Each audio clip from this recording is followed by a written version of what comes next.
Allez, la première partie de l'Euro 2020 a rendu son verdict. Dorgelès, quels sont les qualifiés pour les huitièmes de finale? Tous les qualifiés tirent groupe A. Groupe A, nous avons l'Italie, Pays de Galles. Groupe B, Belgique, Danemark. Groupe C, Pays-Bas, Autriche. Groupe D, Angleterre, Croatie. Groupe E, Suède, Espagne. Groupe F, France, Allemagne. Meilleur troisième, Portugal, République tchèque, Suisse, Ukraine. Bon, alors, comment avez-vous trouvé voilà, les phases de poule, les phases de groupe, Yves Boris? Déjà d'un très bon niveau. D'un très bon niveau, on a assisté à de très très bons matchs dans ces phases de poule. Je retiens quand même les matchs qui ont tenu en haleine, j'ai envie de dire le public sportif, les matchs France-Allemagne, France-Portugal, Allemagne-Portugal. Oui, c'était des matchs de haut niveau, de très haut niveau, où il y avait du suspense. On a senti véritablement des équipes au mieux de leur forme, disposées, je dis bien disposées tactiquement.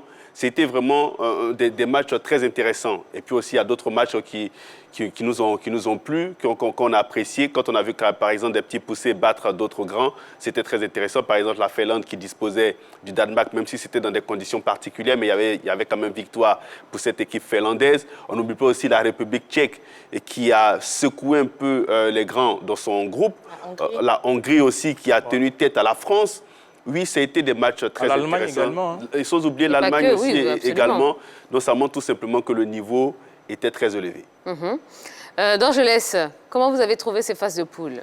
Bien dans l'ensemble, le niveau il est bon. Les joueurs nous ont régalés avec de bons matchs, surtout l'intensité qui était quand même dans ces matchs. Et puis, on a senti les arbitres, un moment, quand je regarde, un peu détendus. C'était bien. Ils arrivaient quand même... Les arbitres détendus? Oui, détendus, parce que pour moi, ils n'avaient pas trop de pression. Ils avaient le temps, ils ont bien sifflé jusqu'à présent au niveau de l'arbitrage. Bon, moi, je pense que ça va. Sinon, dans le jeu, on a de bons matchs. Et puis, bien sûr, des équipes qui sont là, qui donnent tout pour aller chercher la victoire. Très important, quand vous regardez à peu près le bilan de l'Euro 2020, vous avez 51 matchs joués, 94 buts, soit un ratio, on va tourner autour de 2,62 buts par match. Statistique des équipes, meilleure attaque, Pays-Bas, 8 buts, meilleure défense, Italie, Angleterre, 0 but encaissé, bien sûr. Et puis le meilleur buteur, c'est Cristiano Ronaldo, avec 5 buts, mais avec 6 tirs cadrés. Donc c'est très important, un bon ratio pour lui. Meilleur passeur, vous avez Pierre-Emile, bien sûr, et puis Steven Zuber, 3 passes décisives. Ce sont ces messieurs-là qui se sont bien illustrés pour l'instant. D'accord.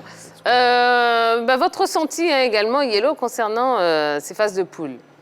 Déjà... Avec ces chiffres, merci Dorgelès pour ces beaux chiffres.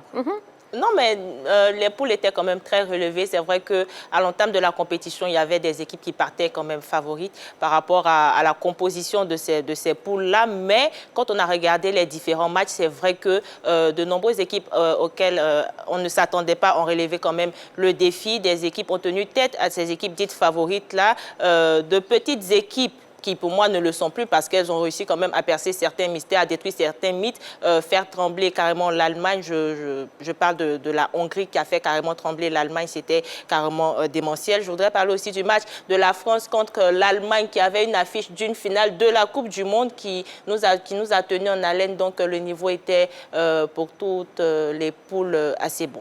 D'accord. Alors on va parler de vos favoris quand même. Les favoris... D'abord, avant de parler de vos favoris pour les huitièmes, est-ce que les favoris étaient au rendez-vous? Oui, les favoris sont au rendez-vous parce que quand on prend les équipes qualifiées pour les huitièmes de finale, on a pratiquement toutes les grandes nations européennes qui sont qualifiées. On a l'Angleterre, on a l'Allemagne, on a l'Italie, la France, les Pays-Bas, pour ne citer que ces nations-là qui représentent bien l'Europe en Coupe du Monde. Et puis, quand on regarde pour ce championnat d'Europe, ces pays-là sont au rendez-vous. On voit par exemple une équipe comme l'Italie qui fait un sans faute dans sa poule, qui gagne tous ses matchs, qui n'encaisse aucun but. Ça montre tout simplement que cette nation est de retour au plan du football. On voit aussi les Pays-Bas qui étaient absents en 2016 et qui cette année encore font un sans faute dans leur poule. Ça montre tout simplement que les nations sont de retour, les grandes nations du football européen sont de retour et sont en train de faire sensation. Ils confirment leur statut de grandes nations. Et je pense que c'est tout bénéf pour le spectacle pour les huitièmes de finale. Les grands sont là. Moi, je pense que c'est maintenant que la compétition va véritablement commencer pour ces grands pays-là. On va aller chercher maintenant, victoire après victoire. Le plus important, c'est Dame Coupe qu'il faut aller chercher.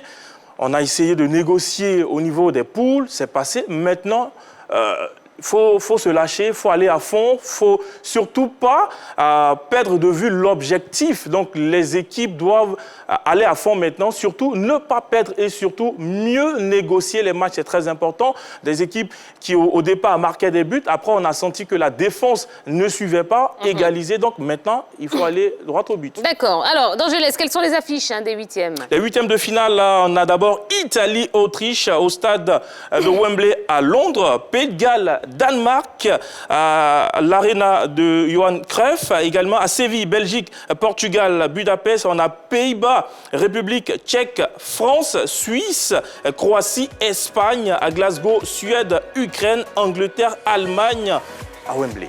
D'accord. Allez, réaction sur ces affiches des huitièmes de finale. Oh là là. Alors, quels sont les matchs que vous n'allez pas rater?